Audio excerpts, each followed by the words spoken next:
this past, I guess it was May and June when I was just there. I went on pilgrimage to Greece, to Turkey, and to Rome with Bishop Joseph Strickland. It was an amazing trip, praise be to God. We had a great group. And along that journey, we got on a boat and we sailed across the Aegean Sea.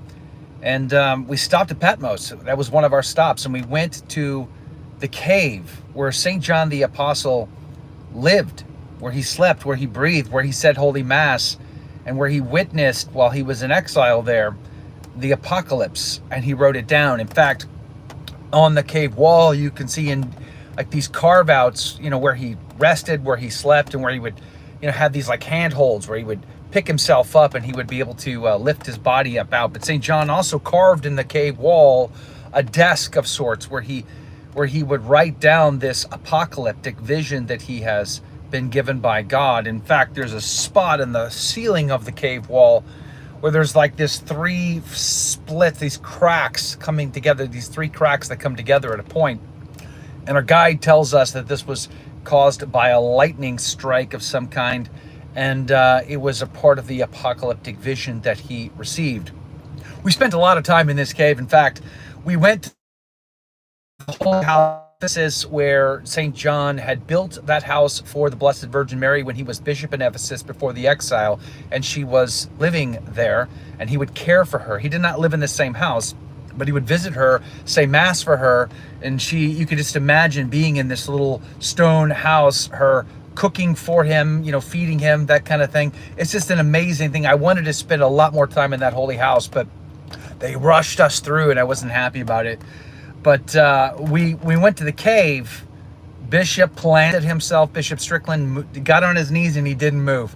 And so if he wasn't moving, I wasn't moving. We weren't moving. We stayed in that cave for a very long time, this cave where the vision of the apocalypse happens. And this is what I want to talk about on this feast day of the Assumption of the Blessed Virgin Mary, as I'm getting ready to go to Holy Mass here in just a few moments.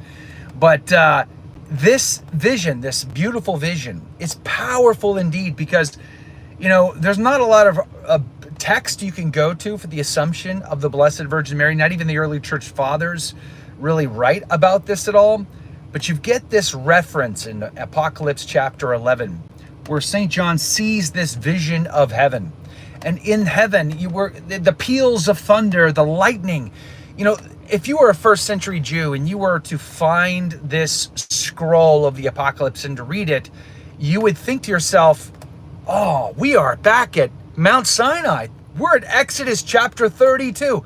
Of course, chapters and verses were not added till fairly recently in history, to be honest with you. Only maybe 500, 600, 700 years ago were chapters and verses added. When St. John wrote his apocalypse, there were no chapters, there were no verses. It was just his writing. But a first century Jew would recognize the peals of thunder, the presence of God. They would think we are back at Mount Sinai. We would see the tabernacle. We would see the Ark of the Covenant. We would see these things that God had commanded the ancient Israelites to create and to care for under the Levitical priesthood. So this is the thing. We're sitting at at the foot of this new heavenly mountain. And we're seeing this new vision where God has come and he's peeling back the layers. And St. John sees this vision of a woman clothed with the sun, with the moon under her feet, and on her head a crown of 12 stars.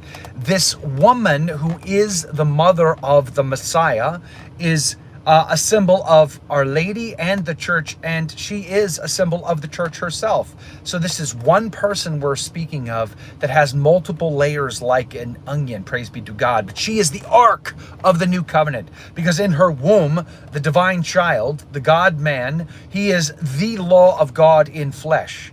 He is the fulfillment of the Old Testament. He is the true manna come down from heaven.